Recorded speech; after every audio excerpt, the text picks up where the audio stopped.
We're reading Genesis chapter 44. In here I go. Let me move closer. Now Joseph gave these instructions to the steward of his house. Fill the men's sacks with as much food as they can carry. And put each man's silver in the mouth of his sack. Then put my cup, silver one, in the mouth of the youngest. The silver one in the mouth of the youngest one. The mouth of the youngest one's sack, along with the silver for his grain. And he did as Joseph had said. As morning dawned, the men were sent on their way with their donkeys. So as we are reading from verse 1 to verse 2, what I can notice is that Joseph loved Benjamin more than the other brothers, as it can be evident even in the later verses and even the before, because he insisted he wanted to see Benjamin, and therefore he asked the brothers to go and bring him along with them.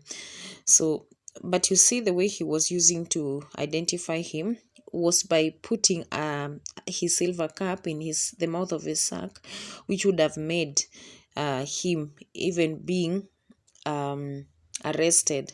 So sometimes when a misfortune or something negative happens to you, it doesn't necessarily mean that you are the bad one, you're the weak one, or you're the one who is not loved by God. In other words, it can actually mean that you're the best and that God trusts you with bigger things, and that he can trust you, and that's why that thing that looks negative or bad has happened to you. So we have to get a different eye of seeing the negative or the bad things.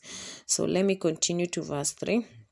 As morning dawned, the men were sent on their way with their donkeys. They had not gone far from the city when Joseph said to his steward, "Go after those men at once, and when you catch up with them, say to them, 'Why have you repaid good with evil?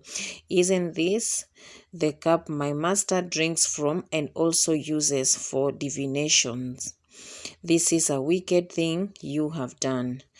When he caught up with them, he repeated these words to them. But they said to him, 'Why does my Lord say such things? Far be it from your servants to do anything like that. We even brought back to you from the land of Canaan the silver we found inside the mouths of our sacks. So why would we steal silver or gold from your master's house? If any of your servants is found to have it, we will," if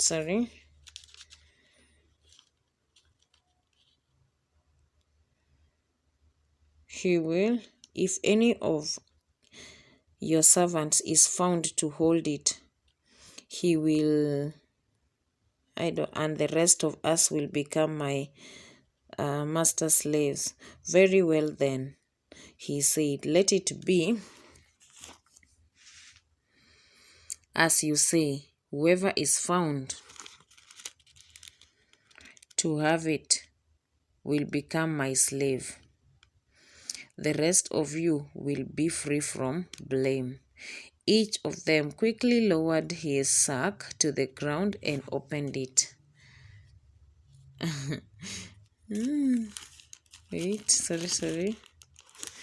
Then the steward proceeded to search, beginning with the eldest and ending with the youngest, and the cup was found in Benjamin's sack. At this, they tore their clothes. Then they all loaded their donkeys and returned to the city. Joseph was still in the house when Judah and his brothers came in, and they threw themselves to the ground before him. Joseph said to them, "What is this you have done? Don't you know that I, a man like me, can find things out by divination. What can we say? What can we say to my Lord?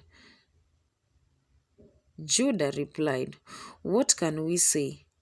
How can we prove our innocence? God has uncovered your slaves. God has uncovered your servants' guilt.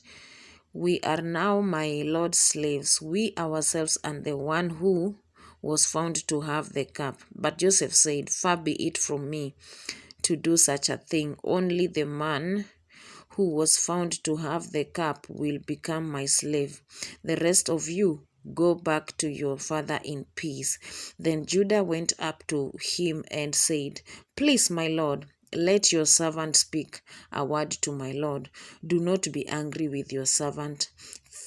Though you are equal to Pharaoh himself." My lord asked his servants, "Do you have a father or a brother?"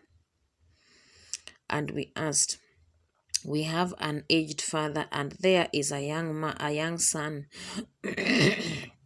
born to him in his old age. His brother is dead, and he is the only one of his mother's sons left, and his father loves him.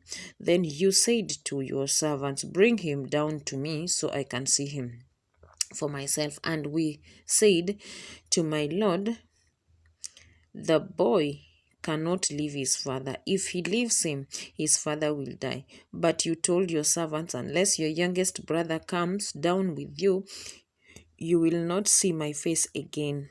When we went back to your servant, my father, we told him what my lord had said. Then our father said, 'Go back and buy a little more food.'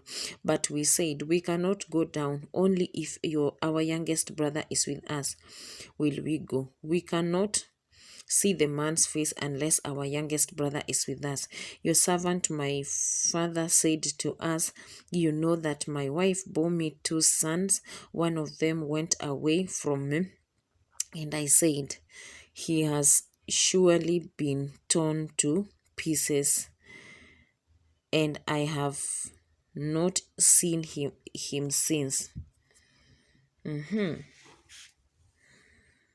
If you take this one from me